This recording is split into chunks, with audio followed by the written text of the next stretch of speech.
Hey there, people! So today I am bringing you my Terraria Eater of Worlds 1.4 Expert and Master Mode Guide, actually for all difficulties, even Classic, and all 1.4 versions from 1.4.0 on through to 1.4.3. So this is a detailed guide to the boss fight, including preparation, how to spawn it, the summon item, arena, tips, how to cheese the boss, gear and strategies, the fight itself, and the drops. I'll explain where there are differences between difficulties or between versions. This is part of my final updated series of detailed guides on every boss in the regular game. I will be going through a lot of detail, so check the chapters and the timestamps in the description if you want to skip ahead. So I'll first talk about the boss itself, then spawning the boss, arenas and strategies, armor and weapons, accessories and buffs. I'll show you the fight, and then I'll go over the drops from the fight at the end. Even on Master Mode, this might be a little bit of overkill, but I'll give you all the options so that you can decide what you need. The main change for this boss in 1.4 is that it is now a necessary fight in Corruption Worlds, as it is required for game progression, and also that meteorites now only fall after you defeat the Eater of Worlds. Or if you're in a Crimson World, you'll be looking at the Brain of Cthulhu instead. So, first of all, about the boss. The Eater of Worlds is a giant worm with many segments. It only spawns in worlds with a corruption biome. In Crimson Worlds, as I mentioned, you will be fighting the Brain of Cthulhu instead. It has similar consequences for game progression, but most worlds will only have one or the other. Killing the Eater of Worlds segments can split the giant worm that you start with into multiple smaller worms. Each part must have at least 2 segments in order to survive. So if you destroy, the head or the tail, if it only has 2 segments, that little worm will die. And each segment counts as an enemy for loot drops. So during Christmas and Halloween events, for instance, each segment will actually count for loot drops for presents and goodie bags and stuff like that. In 1.4, it has many segments. It has more segments than in earlier versions. It used to be 50 segments. It now has 67 segments in Classic difficulty or 72 in Expert or Master difficulty. So you could say it's longer and harder. The Eater of Worlds is immune to lava, and different segments of the worm have different stats. The head deals the most damage but has the least defense. The tail has the most defense but inflicts the least damage on you. The body segments in between them are in the middle stats-wise, but a little bit on the lower side for both damage and defense relatively. In Expert and Master Mode, its damage is massively increased, its life and defense are boosted significantly. Only on those difficulties, the segments also shoot Vile Spit at you, and if you're hit by that Vile Spit, it's a 1 in 20 chance that it will inflict the Weak debuff for 10 minutes. The Weak debuff lowers your defense by 4, slows you down by 10%, and reduces your melee damage and speed. So it's hard to avoid, but it's going to definitely hurt you, especially if you're a melee player. It is possible to attack or shoot down the Vile Spit that it spits at you so that the spit does not hit you. In Expert or Master Mode, the Eater of Worlds also takes 80% less damage from explosions, and it moves 20% faster compared to Classic difficulty. Defeating it will allow the Tavern Keep NPC to spawn and meteorites to then fall from the sky in your world. They generally fall at night. Defeating it is also necessary to craft the Nightmare Pickaxe, to mine Obsidian and Hellstone, and so, as I mentioned earlier, it is now a necessary fight in order to progress in the game. You can't just skip ahead with the Reaver Shark like you used to be able to. Technically, you can get enough loot for the pickaxe and thus progress in the game without actually winning the fight. You will have to fight it to get the loot that you need. Technically, you don't absolutely have to win it, but you will not get the Tavern Keep or the meteorites happening in your world if you don't defeat it.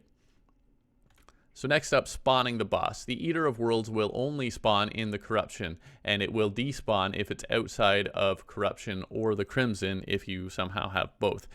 If you start to leave the Corruption, it will stop following you, it'll move away, and ultimately it will despawn if it gets far enough away from you.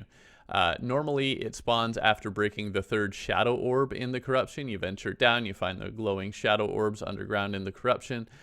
So it'll normally spawn after the 3rd one that you break, and every 3rd orb that you break after that. It can also be summoned using a dedicated summoning item, the Worm Food, which is crafted from 15 rotten chunks and 30 vile powder at a demon, or let's say you have Crimson Altar. So at an altar, 15 rotten chunks and 30 vile powder. Vile powder is crafted from vile mushrooms at a potion crafting station, or it can also be bought from the Dryad during a blood moon. So then in terms of arenas and strategies, now that you know how to get the boss, if you're breaking shadow orbs to summon it, have an escape route ready. You're going to want probably a grappling hook ideally, and ropes, one or both. Both is better to basically, because normally shadow orbs are underground in the corruption, and normally you want to fight it on the surface. It's a lot easier. It's going to surprise you a lot less. So you need to be able to get away from that last shadow orb that you break. Platforms above the surface of the corruption will make for a good arena, since you can see it coming and move more easily. But on expert and master mode, this does also expose you to allow it to spit at you much more frequently. Be careful that your arena is not so high that the corruption background starts to disappear, even if you're just jumping, because again, it will despawn if you leave the corruption. If you see that background changing, that means it's not considering you to be in the corruption anymore, and that will cause the worm to go away.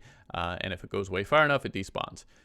So it's also a good idea to have a spawn point, which is just a house with a bed in it, nearby, usually above where you actually want to be fighting, or to the side, or both, in case you get trapped or die. This is also a strategy. It allows you to teleport away quickly if you find yourself in a bad position. You can do this as you summon the boss. You have to be a little bit careful though, because again, if you're too far away too fast, it might despawn. So it also provides a chance that the Eater of Worlds might not despawn before you respawn if you die. So the placement and timing of this little house with the bed kind of matter in terms of, you know, the possibility, especially of if you die, having the chance to respawn without the boss going away. It's kind of hard to accomplish that, but if your bed technically counts as being in the corruption, then you have a shot at least. So in terms of other things for your arena, campfires, heart lanterns, stars in bottles if you're a magic user, bass statues, gnomes, and sunflowers, all of those will help with the boss fight. They all give you various buffs or bonus effects that will help you. A small pool of honey to dip in occasionally also will help you, because it'll give you a regeneration buff boost that your health regeneration will happen more quickly. When the boss spawns, it spawns coiled up. Again, it's a giant worm. It spawns coiled up and then it unravels. If you can manage to find it while it's still coiled up and attack it immediately, especially with piercing weapons, you can damage many segments all at once and potentially destroy it very quickly. Piercing and area effect weapons are generally going to be the most effective at hitting multiple segments, and so doing the most total damage. Again, in expert, most explosions though do far less damage to it, so keep that in mind. Careful aim is important for piercing weapons. Likewise, placement is important if you're using area effect weapons, like where, you know, say an explosion or whatever is happening, so that it can obviously hit as much as possible. Normally, it's best to attack the head of the Eater of Worlds, since it has the lowest defense, but do be careful, because the head also inflicts the highest damage on you. So you're going to watch out, get out of its way. You may want to try to avoid splitting it into many pieces, because that will of course make dodging harder. Alternatively, another strategy is to split it as many times as quickly as you can, because again, any part that's less than 2 segments will die. If they're down to, you know, 2 or 3 parts and you destroy the right part, then that segment, that section, that miniature worm will die. But whenever a worm splits, each tail segment that is created is fully healed. So, you know, it's generally easier to just concentrate on the head and try to avoid splitting it up. If you're really gung-ho, you can try to just attack everything as fast as possible. But it is a very good idea to gather and use as many life crystals as possible before taking on the fight, particularly if it's your first time or if you're worried about whether you can survive the fight. That said, if you haven't taken on the Eye of Cthulhu or the Goblin Army yet, be aware that they will both start coming after you once you hit at least 200 health. You can get up to 400 health with life crystals, so certainly having that much health is going to go a long way. Now, in terms of armor, silver or tungsten armor are recommended at sort of a minimum level. You could potentially get away with less, but that's sort of a pretty good base level. Gold or platinum armor is kind of optional. Obviously, it's going to be stronger. If you want to go with gold or platinum, use Spelunker potions to help you find enough deep underground. And of course, class-specific armor is also better as well. So you can go gold or platinum or class-specific if you need something a little bit better. It's generally best to, of course, use a fully matched armor set to get the set bonuses. If you're doing a class-specific playthrough, or you're ready to specialize in the game, or you want to specialize, there are more options now in 1.4. Mages still can either use a gem robe and a magic hat, or the mystic robe, aka gypsy robe, is also an option. Or you can use jungle armor. Any of these really take some time to get for a magic user. It's not exactly a quick start for a magic user. The diamond robe is the best of the robes, followed by the amber and ruby robes. Again, the gypsy or mystic robe is also an option. It's kind of just a different trade-off. Even with a gem robe and either the magic hats, the jungle pants will still give you extra bonuses and defense. So if you don't want to go jungle armor, you want to go with one of the robes and a hat, you can still use the jungle pants. It's going to give you a nice boost as well. Ranged players can craft fossil armor using sturdy fossils from the underground desert. On 1.4.1 and later, summoners can now craft the Flink's coat and the Flink's staff. You'll get the materials in the underground snow biome. Sorry, 1.4.0 users.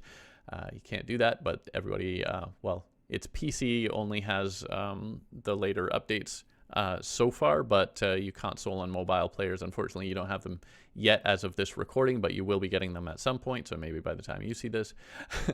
Alternatively, summoners can also wait until after defeating the Queen Bee and use the bee armor.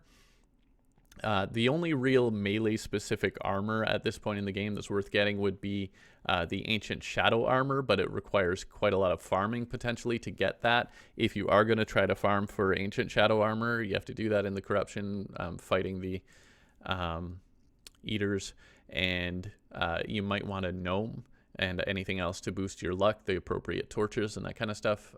Even luck potions can help you to get those pieces if you really want to farm for it, but it's going to be hard to get the Ancient Shadow armor, so otherwise the ore armors will serve the purpose for the melee players.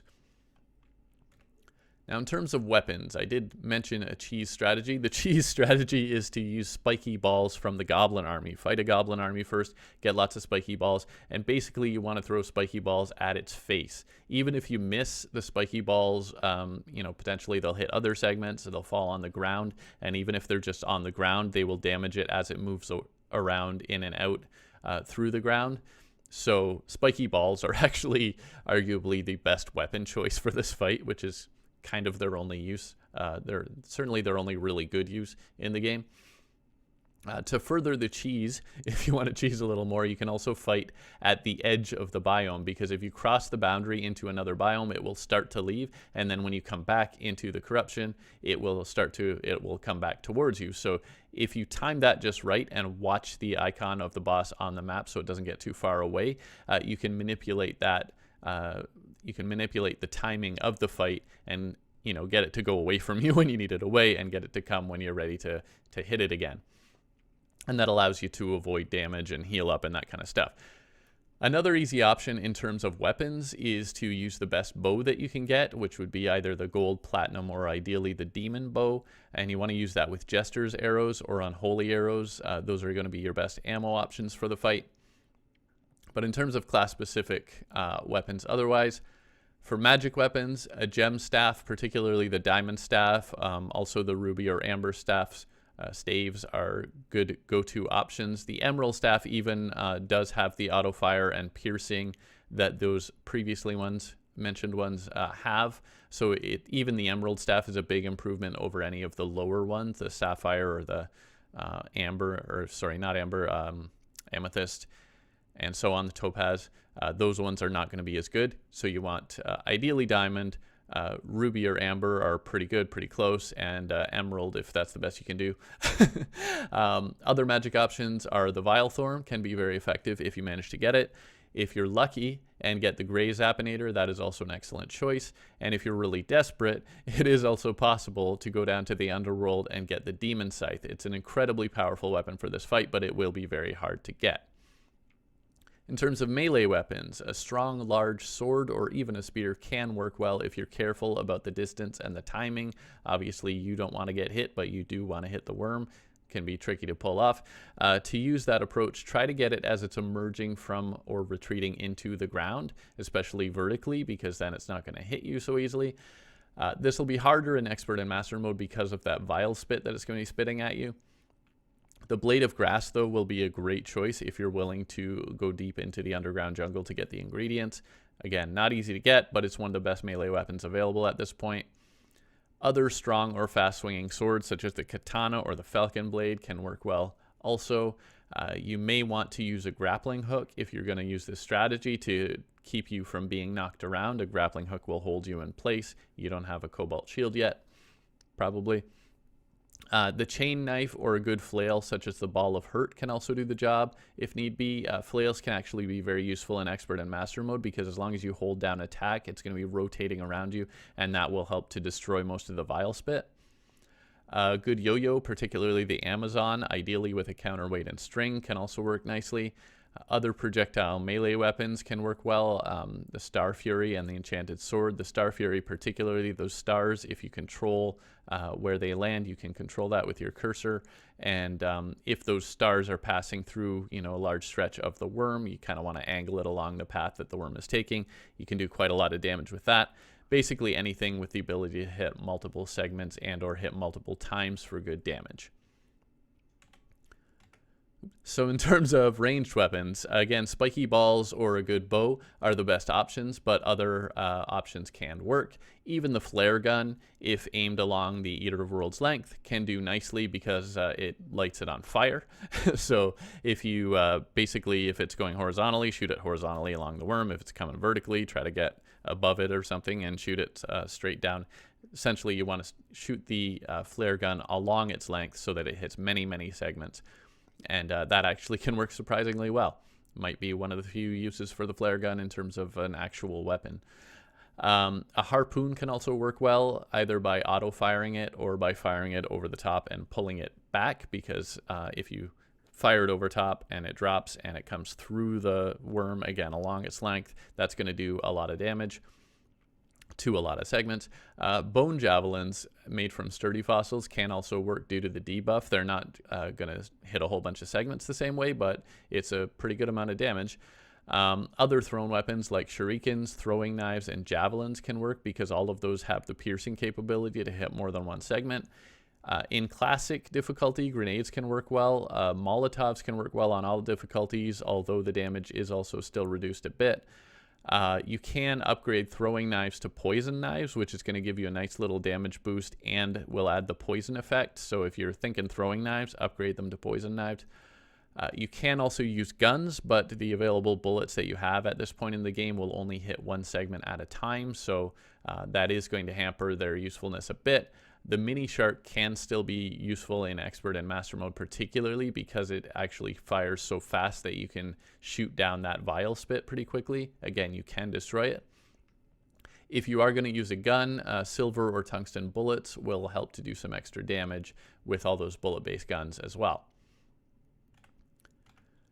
In terms of summoner weapons, I keep trying to get ahead of myself, but in terms of summoner weapons, by this point in the game, you can get the leather whip, or even better, you can get the snapthorn whip. Whips are actually very effective against the Eater of Worlds because they can hit multiple segments at a time. They basically have that piercing effect as well, and they can also be very good for destroying that vile spit because they'll basically sweep across a whole direction beside you and take out any spit that's in their range. So whips are actually very good. As far as minions, the Finch Staff is arguably the best minion because it pierces, but others can also work well. The Slime Staff, the Vampire Frog Staff, if you're on 1.4.1 or later, the Flink Staff, and on 1.4.3 or later, the Abigail's Flower. Any minions that you've got at this point of the game can work. If you did decide to defeat the Queen Bee first, then you might want to use the Hornet Staff, very, very relatively powerful compared to the other options. If you're not a summoner, you know, you can still use a minion staff to add some nice bonus damage as well. You know, at this stage of the game, it doesn't hurt too much to mix. But yes, finally on to my next slide. Accessories and buffs. So helpful accessories include a cloud, sandstorm, blizzard, or tsunami in a bottle for that double jump, a band of regeneration for extra healing, fast running and or rocket boots, ideally some sort of combination using the Tinkerer's Workshop, such as the Spectre boots or the amphibian boots will be helpful. As are other accessories such as a shark tooth necklace or even a shackle will help you at this point in the game. Fledgling wings and or a balloon or its derivatives will also help greatly with dodging, particularly vertically. On 1.4.3 and later, the Magiluminescence item will make a big difference in your movement speed, and it also gives you light, which can be helpful if you're at night or if it's too dark because of rain or corruption or whatever. If you're playing on Expert or Master difficulty and you've defeated the Eye of Cthulhu, the Shield of Cthulhu can help, of course, as well. It gives you a little extra defense, and it gives you that little dash, dodge, attack combo thing. Anything at this point with a warding modifier is worth equipping for extra defense.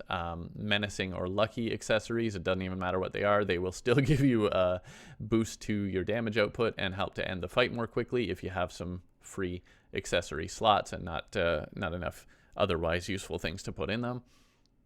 The slime mount is actually very useful in this fight because it can bounce off the worm itself, and in Expert and Master it will also destroy the Vile Spit if it bounces on it or if it hits the bottom of the mount. Food and buff potions will certainly help as well, such as Iron Skin, Regeneration, Swiftness, and so on. Of course, you should have health potions. Regular health potions are better than lesser health potions. Honeyfin are actually better if you don't mind doing some fishing in some honey. Those who are using bows should use archery potions. Magic users can use magic power and mana regeneration. Definitely highly recommended throughout the game for magic users.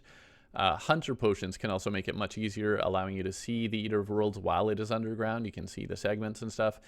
So that's very useful for keeping track of it, Hunter potions. Check out my potions guide for full details and recipes for buff potions and more. In Expert or Master mode, you will also want some kind of food for the well-fed buff. Ideally, you want the highest tier. There are 3 levels of well-fed now in 1.4, so the ones that give you major boosts, those are the best ones, and I like to save those almost exclusively for boss fights, personally. Food does help you to move faster, regenerate your health faster, and some other stats as well. If you've got a sharpening station, that's going to be a big help for melee players. You just alternate click on that station and it's going to give you a nice little buff as well. The ammo box likewise can save ammo for ranged users if you're lucky enough to have it. So how about that boss fight? So what I've done is I've set up this platform. Oh, and these campfires went out because it was raining. But I've got a little house to the left there. The nurse unfortunately escaped the house. She's supposed to be in the house, but whatever. And so here we are. And you can see this is about as close as I want to go to the top of this. I sort of marked to the side here. Actually, this was also supposed to be a torch there. Where this runs out of corruption, essentially, because you don't want to run out of corruption because then the boss is going to go away. So let's start it up here. I've got spiky balls. I've got bow. I'm just going to do this basically as a ranged fight. But I do have Abigail, so I may as well use it. This is my constant world. So let's start it up. And I've got potions, I've got food, so we're all good there. I've got my slime mount, all good there. And yeah, I can, if I get sick of it, I can make it go away just by going to the edge there. But then when I turn back, it's gonna turn back. So come on, come at me, bro. Yeah, the only thing is that the spiky balls don't go through the platforms. By default, so you got to get it to come up here, and then you throw the spiky balls in the face, do all kinds of damage.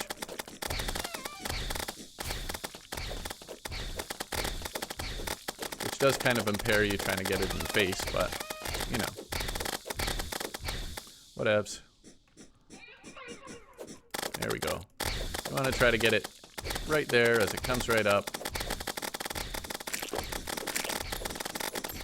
I accidentally split it a little, but that's okay. See, I'm not even attacking full tilt here.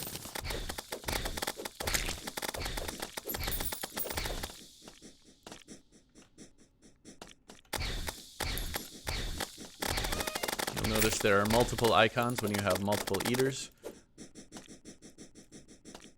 In the minimap up here, I mean. And yeah, slime mound is big help. Just bounce off of it. You can see that I get the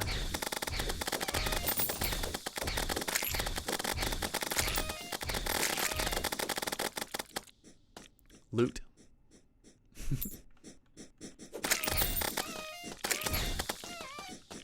And if you get a little too damaged, just go over here, talk to the nurse. Hope she doesn't die.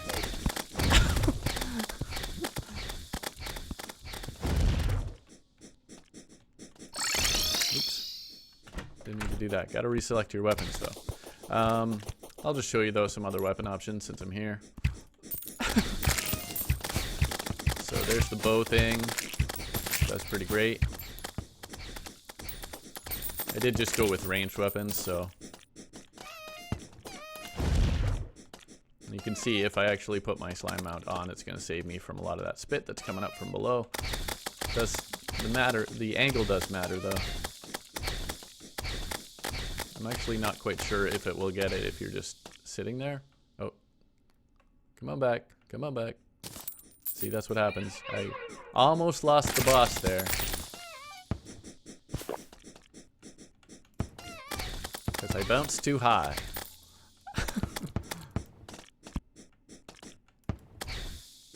And yeah, you can see how that works better if it's pulling back rather than when it's hitting directly.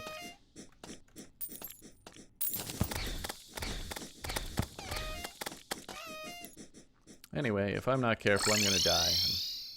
I'm being pretty lazy about it. So we'll nurse cheese. There we go. And yeah, just let's do the mega shark here. Or mini shark, sorry. Shoot the spit. So despite the lack of piercing, mini shark can work because you can shoot that spit. Same thing for melee players, you can use the flail.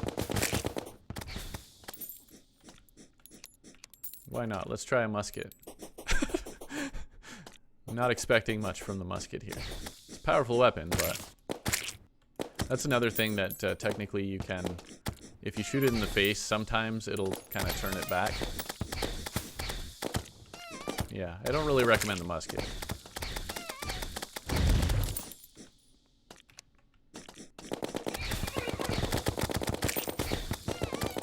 But the mini shark, because you can shoot the spit, works pretty well.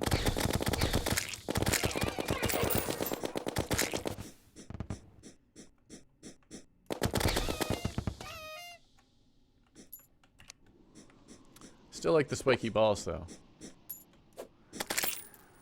There we go. Eater of Worlds is dead. So now let's talk about the drops. So the Eater of Worlds always drops Shadow Scales and Demonite Ore. Both of those can be dropped from both the segments and from the boss or its treasure bag. The Shadow Scales and Demonite Ore can be used to craft both the Nightmare Pickaxe and the Shadow Armor, among other things. It also always drops 5 to 15 lesser healing potions. It has a 1 in 7 chance to drop the Eater of Worlds Mask, a 1 in 10 chance to drop the Eater of Worlds Trophy, and a 1 in 20 chance to drop the Eater's Bone, which summons the Baby Eater pet. In expert mode, it always drops a treasure bag with the worm scarf, 3 gold coins, and most of those other items I just mentioned will be in the treasure bag instead of dropped directly by the boss. The worm scarf is an extremely useful accessory. It reduces damage taken by 17% after counting your defense in first. In master mode, it also drops the Eater of Worlds relic, and it has a 1 in 4 chance of dropping the writhing remains, which is the Eater of Worms, I think it's called, pet that you'll see there as well. So that's basically that. I will actually switch back to the game just to see what we got. Okay, so I've just come back to my house here as well, and you can see I got 56 shadow scales, 49 demite ore. Actually, I need to run out around that area. I'm pretty sure there's more laying all over the ground there. Don't forget to do that. Also, keep in mind that wherever the head is finally killed is where the treasure bag and some of the other loot will land. So sometimes, if you're not careful, the worm can be defeated, be killed while it's underground, and then your loot is also going to be wherever it was, so that can be a little tough. But here we go, got the treasure bag, and inside, oh, I got the Eater World's mask, and of course I got the worm scarf, and I did get more shadow scales and more demite ore, and yeah, there's the relic as well. So that's basically it. Hope you liked the video. Thanks for watching. Please subscribe if you haven't already, and I'll see you next time. Bye for now.